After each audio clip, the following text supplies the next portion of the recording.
Well, hey, what an amazing intro for 2022. I love it. It is glorious. And welcome everybody to TalkPad, where we talk positively about dyslexia. And today is a glorious day because it's our anniversary, our first year. So thanks to the incredible duo, Jamie and Charlotte, for making this happen. That is we do the our best. joy. We do our best. You do, you. Because you came forward with this, so thank you. We all made it happen. I can't believe it's been a I year. know, a whole year. Amazing. It is. It is. And you are the incredibly dynamic duo from the unique online business community See No Bounds. I don't know if you realize this. Well, we do, and the glorious thing as well is that last year we launched as a podcast. It was just our voices floating around in the ether, bouncing off each other and coming up with great ideas and thoughts. But now it's glorious Technicolor. It's almost 3-dimension, but not quite. But that's what makes it wonderful. And it's live, isn't it? YouTube, Facebook, LinkedIn, it's all over the place. And what's even better than all that is we are welcoming back our wonderful guest from last year. And if you know anything about dyslexia, you will have heard of the legend who is Arran Smith. He is a leading light in the world of British dyslexia and legendary founder of the Dyslexia Show. Not only that, but he is a managing director of the Send Group Limited. He is a technology and educational consultant to Microsoft. He is a trustee with the BDA and so much more besides. If you want to know more, check him out on LinkedIn. There's a great deal of information saying about all the wonderful things that he does. I'm surprised you got time even to be here, Arran, but I'm so pleased that you are. So welcome, Arran Smith.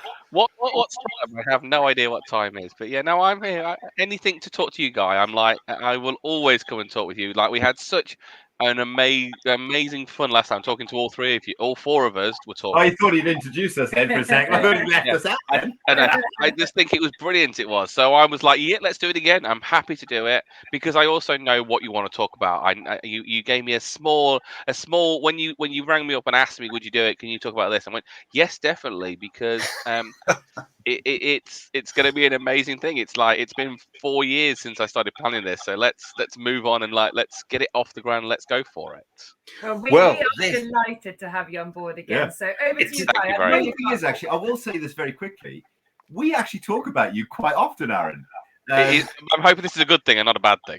No, it is a good thing. Like we'll be walking along and the subject dyslexia come up, and for some reason now in our head, like you're kind of the face of dyslexia in our minds now, which is wonderful. I'll give you that. That is really funny. So when I used to work, so I'm a trustee for the British Dyslexia Association now. I used to work for them about 5 years ago, and I was told then I was called Lord BDA or King BDA because I was the face of the BDA because I used to go out to lots of events and people used to see me. So I had my one of my line managers. I had many line managers called me Lord BDA for another number of months. So yeah, face of dyslexia. That's fine. I can cope with that. Well, you know, your mum always said you had a face for radio, but now you're the face for did do that. Yeah, I do have a face for radio. This is a first for me. I haven't got the ring light. I've got a square light, so it's fine. We've just got a single light, mate. We've got a single light. That's fair enough. Yeah. Right, enough of us. Guy, take over and bring some order because I'm jibber jabbering. Well, do you know what? Thank you, Jamie, for that introduction. And what we want to know is from Arran, what can we expect from the amazing, the incredible, the real life happening Dyslexia Show this year? Tell us. So Dyslexia Show. Should we give you a bit of background first, then we know where it is? So Dyslexia Show was an idea that I came up with. I've worked in the field of dyslexia for over 20 years. And probably about 5 years ago, I saw that there's some amazing work that our charities do. The British Dyslexia Association, Patos, Helen Arkell, Made by Dyslexia. They do amazing jobs in their own unique way, but they're all charities.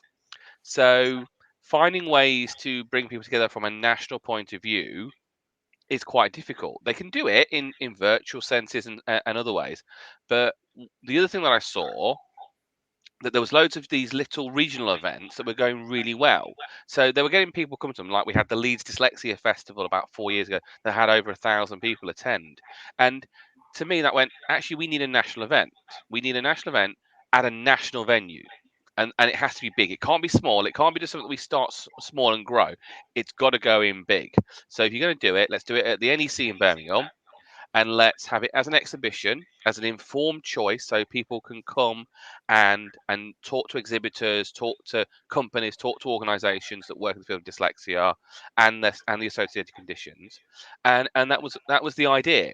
Now, I sat on this idea for a long time, and I happened to be in North Wales, so not South Wales, North Wales, in a pub talking to a group of professionals about actually dyscalculia. And I mentioned this concept, and there was one guy there that worked for one of our sponsors, and he said, "Come and talk to us." So I went and spoke to him, and he said, "Right, we'll sponsor it," and that was Dyslexia Box, and they were our first sponsor, and that was like, okay, that enabled me to go away and go, okay, here's the figures, let's go and sort it out, and let's go and do it. The NEC agreed it, got a contract with the NEC, and we were all ready to go. March 2020, literally that weekend that we all sat there on that Sunday evening, and some politician stood up in front of his desk or stood up behind a desk and said that we can't go anywhere.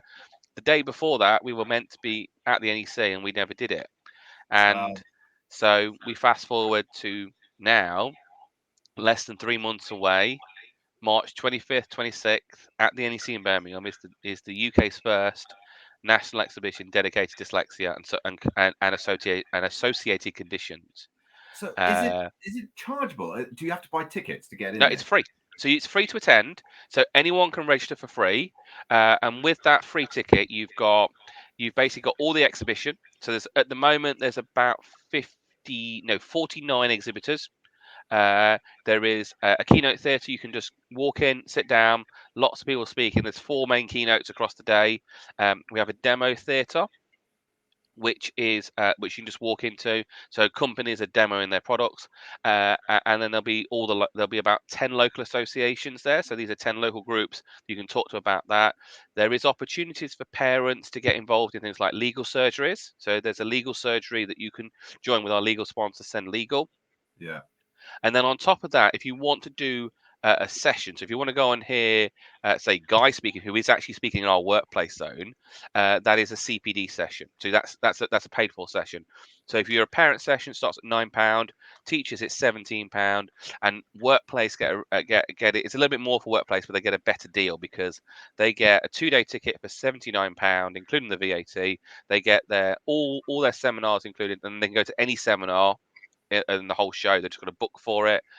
They also get tea and coffee included, and also the opportunity to have a free consultation around accessibility and disability from Dyslexia Box. So I think that's quite a good deal for them. And that was the thing for me is bring people together, have that informed choice. It sounds amazing, absolutely amazing. I've got a question for you, somebody so as an entrepreneur, you might be wanting to be inclusive and include obviously everyone and be able to help people with neurodiverse conditions. So if I were to come along because I would want to be inclusive, will I be able to find things there that can help my future employees and be able to get the expertise from the people there? Yes, that's the whole point of it. So you would be able to find solution providers to help you either as an individual. There'll also be some of the free talks, so the keynote talks. One of them is all about business.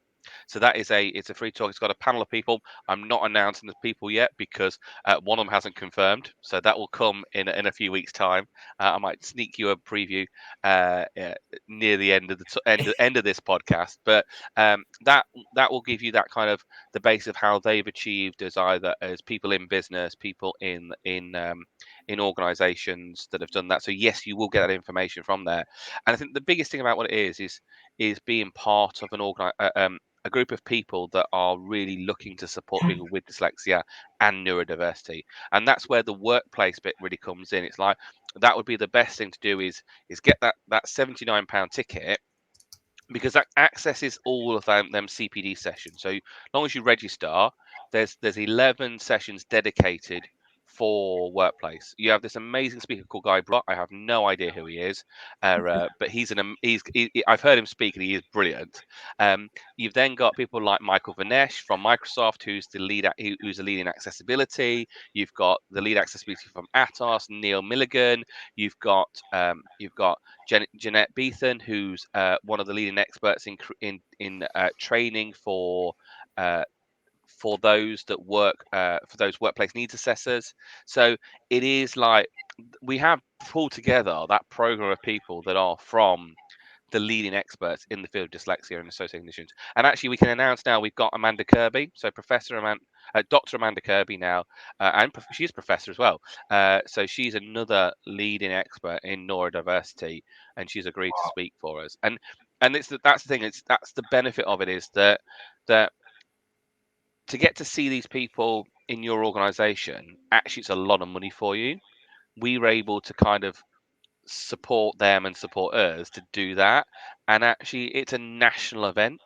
The point of it is national. We've kind of said it. It's there for parents. It's there for educators, parents, the workplace, and of course the dyslexic. And that's the point of it. It is. But I'm all about now. You've got there, mind. And I'm, Guy, are you okay with that lineup? I mean, it's.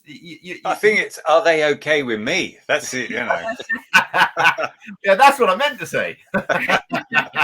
For me, I've listened to Guy speak many times, and I think it's brilliant. I love it to bits. So we wouldn't have asked Guy if we didn't like that thing. And I know the feedback from his clients are they love it to bits. So he's changed my life, like to me, yeah, and that's the thing. So let's have him. Let him share that knowledge, and be there. And that's the point of it. It's like we've got there's over 5,500 people registered to attend the show now, and the NEC. I'm going to put this in context. The NEC is a huge organisation.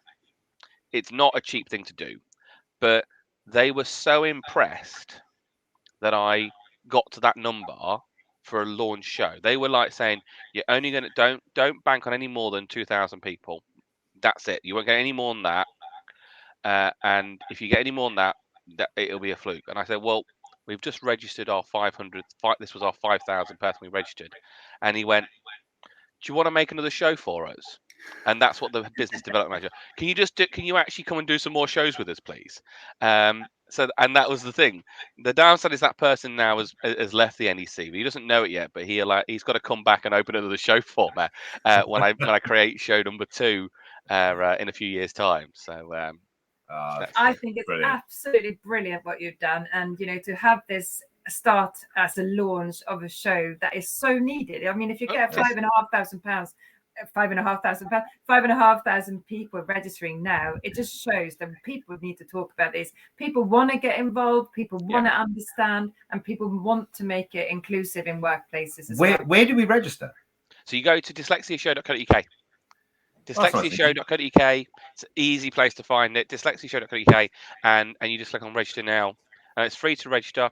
If you've registered previously, log in, update your registration. The one thing that we have to know is we all know we're in this concept of a pandemic, and everyone is kind of a little bit nervous.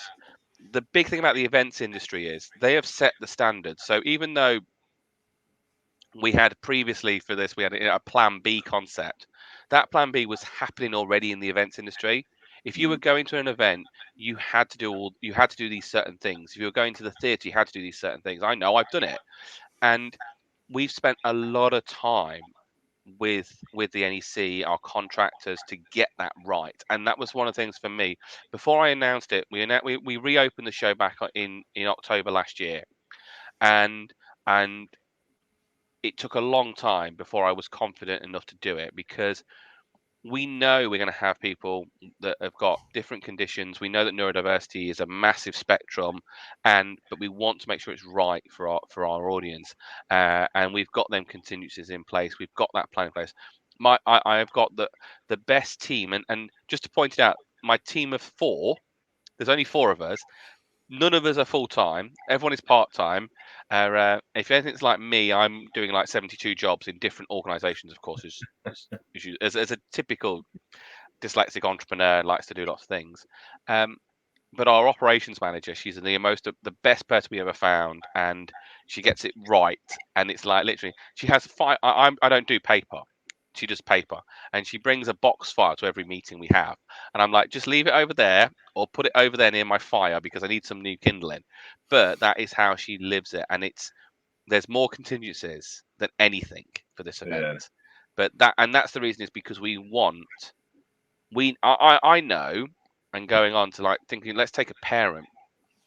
I know for me as being a dyslexic, and I was diagnosed when I was 9, my mum spent hours on the phone, and this is before the internet. She was on the phone every other day ringing the local authority up. Where's this bit of paper? Where's this? And it was a minefield then. It's even more of a minefield now. We are a bit further on, but it's still difficult, and it's still like, do you make a decision to get a child an EHCP, an education, health and care plan? Do you make a decision to buy them a reading ruler, a scanning pen, or buy them a product, an education product, or go to an independent school? Is that the right decision for that child? And then, okay, there's 20 to 100 independent schools. Which one do I go to? Yeah.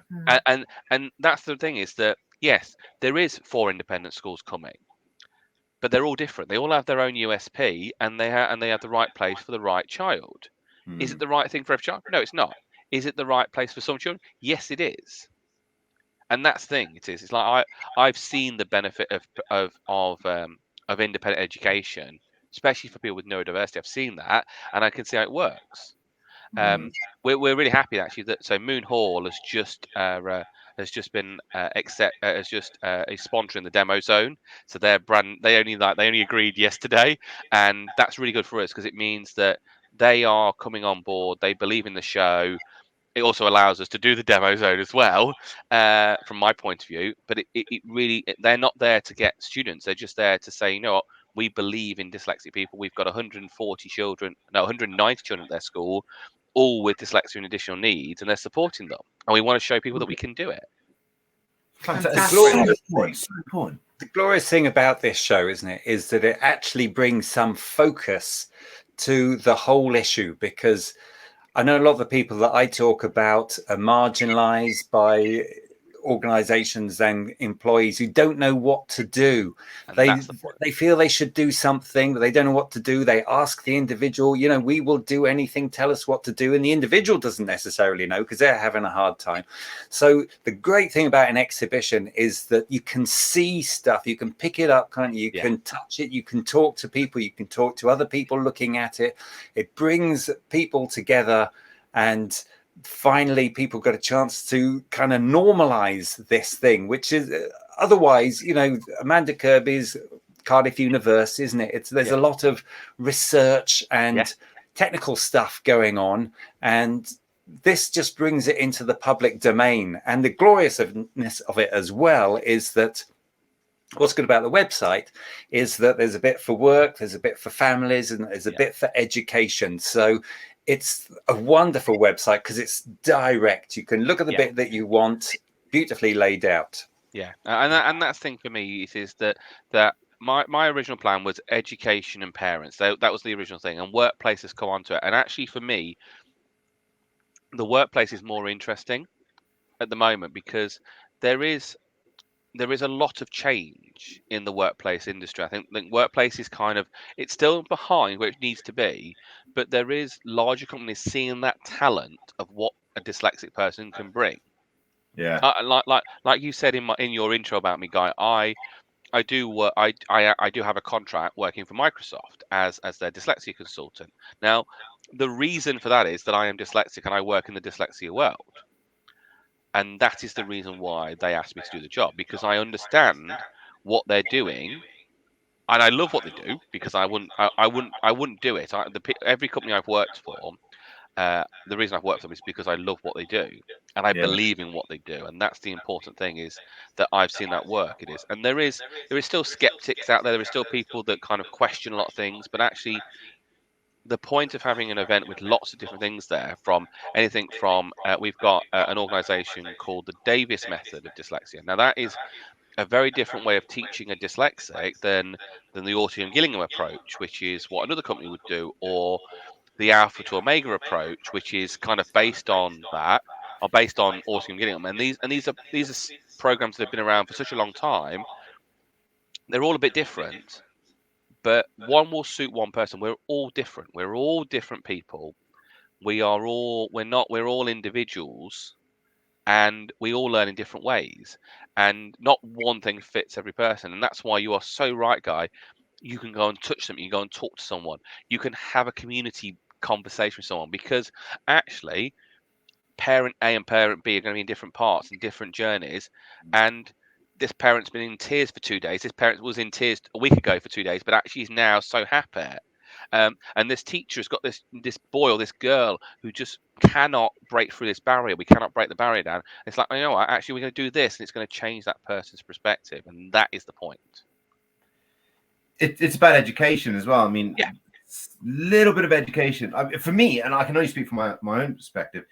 Like, we met Guy, well, just over a year ago now, and which I still can't believe it's been that long. And what I've learned about myself by speaking to someone else who's in the know has been phenomenal. But what that knowledge has done is it's then empowered me to be able to say, well, actually, this is happening for this reason, or I'm doing that for that reason. And to be able to go into a show or into an organized environment where there's lots of people with that knowledge, it's just so priceless. Yeah, for people like myself. Yeah, and the thing about it is, it's all about understanding. The point about it is that I say to a parent, I have parents ring me up all the while and say, how do I support my dyslexic child? And lots of them say to me, how do I tell them? And I say, well, there's this book here. There's this book by Mike Jones. There's this book by a book called So You Think You Have a Problem, which is what I read when I was a child. And then there's Nessie have a book as well. It's really good for children. And they are different styles of books. One's very graphical, one's very easy to read. But one of the things I always say to them is, have some understanding. Understand your strengths, understand your differences and your weaknesses, and work on the strengths. Because for me, like, is it better for me to do a podcast, or is it better for me to write a blog? I can write a blog, but actually I'd rather talk about it. Is it better for me to send an email or make a phone call? It's better for me to make a phone call, because that is my preferred method, and that is my strength. My strength is my voice. My strength is my knowledge, and that is the thing you have to remember. And you're so right there, James. That having that's right. And the small downside with this is that you haven't put either. I know and I'm gonna go Charlotte, and I'm hoping I get it right, because remembering names is my hardest thing, and that's why I love it. The guy's put his name there, and I'm right. Now I'm just making sure, have I said your name right when I just said it? Yeah, so I'm like, it's like the hardest thing. We are live as well, and I'm like, yeah, just make a mistake. It's fine, Aaron. It's like, but Aaron, I did a show once, mate, with 2 Richards, and I called one of them Murphy the whole show, right? Like, I am infamous for it, right? These days, if I introduce people and I get their name right, I get an applause. It's like, it's shocking, mate. It's absolutely what you need to have that button thing in front of you, the Stream Deck, where you press it and it literally makes an applause noise, or brings up an emoji of clapping hands. Yeah. You know, those are the little things that people don't know, and it's actually helped us as a family as well, because there was lots of little things. Like, I didn't realize that the reason that Jamie couldn't tell the time was because he just can't do it on a phase clock. It takes forever to work out what's going where, and I never understood why. I had a job in a retail shop, and the store opened at 10 o'clock, and I used to get there between 9:30 and 9:45, in between that. Now I know what 9:30 is, and I know what 9:45 is, but anything in between, is it 25 past? Is it 25 to? Is it 35 past? Is it 35 to? Is it 40 minutes past? 40 minutes to? God knows what it is. And the downside is they had an analog clock, not a clock face. The rest of it I can do, right? And my wife hates it, because I turn any digital clock, I turn 24 hours. Because God knows what 17 is, or what 26, what 25 is, or 24 is. God knows. I can't remember because I just find it really difficult to work it out. But a 24-hour clock is the easiest thing for me. So no, I'm with you there. My thing at home is naming appliances. So, that's a new one. That is a new one. I know appliances. I mean, I don't put the milk in the washing machine. Yeah, but that's things like the thing is near the dishwasher when I'm meaning the tumble dryer, or and this over the Christmas period, that it's been really bad for me. That is, like, I cannot could not name any of the appliances of saying to the screwdriver that's next to that thing that's outside near the white thing that's not the food thing. It's and I'm doing it now. Even it's the tumble dryer. That's what I was thinking of. But that's the thing, and it's you just live with it, and you've got to see that. Important for families to understand as well. Oh yeah, that's right. Yeah, it is. And that thing is that. And it's the other thing to know is that actually, if you've got if you're coming as a parent, you're actually going to probably also have a dyslexic. You're going to have someone in your family that's dyslexic in the parent line, not just in the child line. That sounds wrong. In the child. So if a child's dyslexic, the parent could be dyslexic. Now I saw it's genetics. Now in my life. In my kind of family tree, my mum and dad are not dyslexic. They both have dyslexic tendencies in different ways, but not they wouldn't be the word typical dyslexic. That's not the right word, but they wouldn't be diagnosed as being dyslexic. My grandfather, he would probably be definitely dyslexic, and my uncle probably would have been if they were both diagnosed. My father was, actually, to be honest. Yeah, you've said that. But that's the thing. But intelligent. And the thing about it is like I'm 37. I'm very open with my age. I tell people how old I am. And when I was at school, we never called it dyslexia. It wasn't until I was 14 that I was told to use the word dyslexia. My parents used the word dyslexia. I went to a dyslexia association, so I knew the word, but teachers called it SPLD or specific condition or specific learning differences. It's never called dyslexia. And it's like, and you have that. I haven't had it for a long time, but we have had in the past where people have questioned, do we label or do we not label? And I go, so I used to use this a lot. At the moment, the word virus has a different connotation today than it did 3 years ago or 4 years ago. A virus was an annoying thing that the doctor said to you when they didn't know what it was. Yeah. And it got really annoying. Or it's you got on your laptop. Yeah, that's right. So people didn't have that connotation. So that's what I used to say. So when the doctor tells you have a virus, you get very annoyed. So, but when someone tells you that you have a kidney stone, or you have cancer, or you have diabetes, or you have asthma, okay, you now know that is something. It's the same concept about dyslexia. Yes, should we label every child? Maybe not. But actually, if we've got a label that we understand what it means, and that again, the real point of that awareness of the Dyslexia Show, actually we can help people. Fantastic. I think it's brilliant. Yeah, sorry, over to you, Guy. Yeah. Guy's going to take some control back.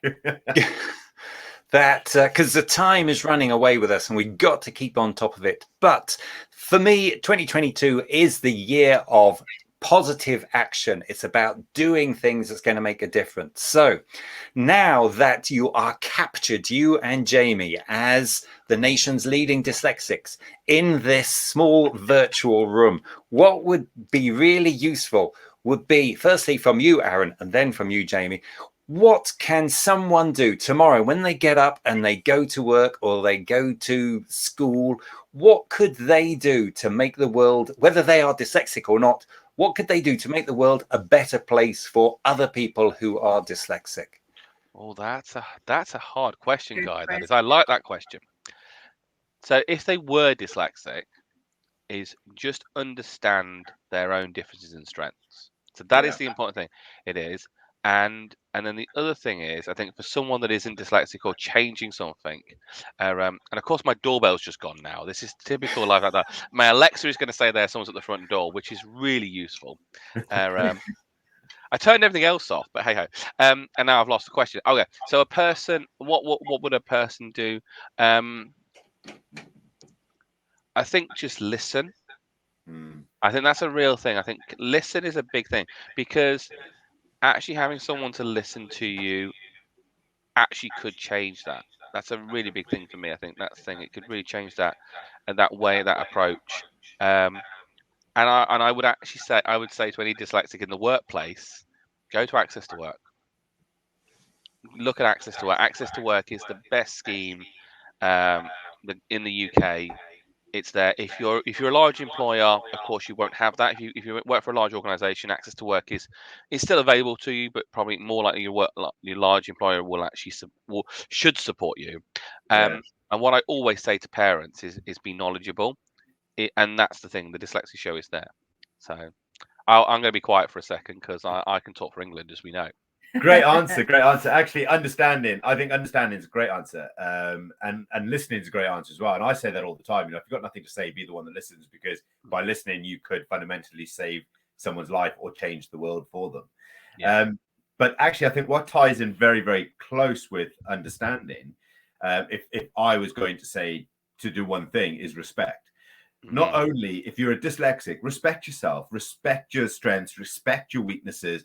Respect the fact that it's there, and you're not going to get away with it. You can't just take a tablet and it all goes away and everything okay. So respect it. If you're good at something, respect it. If you're not so good at something, respect it. And on the flip side, if you haven't got dyslexia, then respect people for their strengths and weaknesses. So just because someone can't spell very well, but let me tell you, chances are they could probably take your engine apart and put it back together again. Yeah. And so you're going to need them for other things as well. So the world is made up of different people for different reasons, and some people are academic, and that's because we need doctors and librarians and literatures and teachers. We need those people in the world, but other people are practical because we need mechanics and carpenters and builders and tradesmen, and some people are gifted in other areas. So it's down to respect, in my opinion, Aaron. I would say as well, as a non-dyslexic, but people are willing to help. So ask for help in the workplace, because like myself, I worked with someone who was severely dyslexic, and he needed help with forms. She does now. And the forms, and he didn't really want to ask for help. And, I worked out a way to get the forms off him to be able to help him. And people are willing to help out there in the workplace to make life easier. But you kind of got to ask for it or work around it. Don't be afraid. You've got to be able to act. You've got to be able to talk about it. It's like there's an everyday thing that we do. So you ring your phone company up or your gas company up, and they ask you for your password, but they ask you for characters 1, 5, and 12. Yeah. Right now. For starters, you panic because did I ever create a 12-character password? That's the first thing you panic with, because you went, is that one of my passwords? I don't think it is. And then it's like I've rang up and I wanted to change my mobile phone contract to a 5G contract, and they asked me the password. So I told them my first password. I went, no, that's not right. And I was like, any chance you can tell me how many characters it is? And they went, no, we can't. And I went, well, let's just try this other one. And I went, oh, it's only a 5-character password. And I'm like, not very secure, but I now know what the password is. But that's the point, is that in certain situations that could be really inaccessible. Yeah, it is, because if you're not given that time, so like I am still with a very big high street bank that's probably red, and that's about as much we're going to say about it. And that was their password policy for their online a long time ago. And I spent hours of resetting my password, and their process was, if you got it wrong twice, you then had to wait 7 days for the password to come in the post to reset it. And I was then, that's not very accessible. Now you either put your full password in, or it remembers you with your PIN, with your 5-digit security PIN, and actually that's more accessible. And that is the point, is that actually that is more accessible. Or you use your thumb, or you use your face. That's even more accessible. And that's the point. See my face more than once, let me tell you. Oh yeah. Well. So come on in, Guy. What have you got? Any other questions? Well, I have an observation, because that thing about passwords is absolutely massive, isn't it? Because it encompasses two things, doesn't it? If you forget it, is that dealing with direct questions when someone says what is, letter 3 and all that sort of thing. and dealing with direct questions scrambles the brain, doesn't it, and drives a lot of people it's crazy. working memory.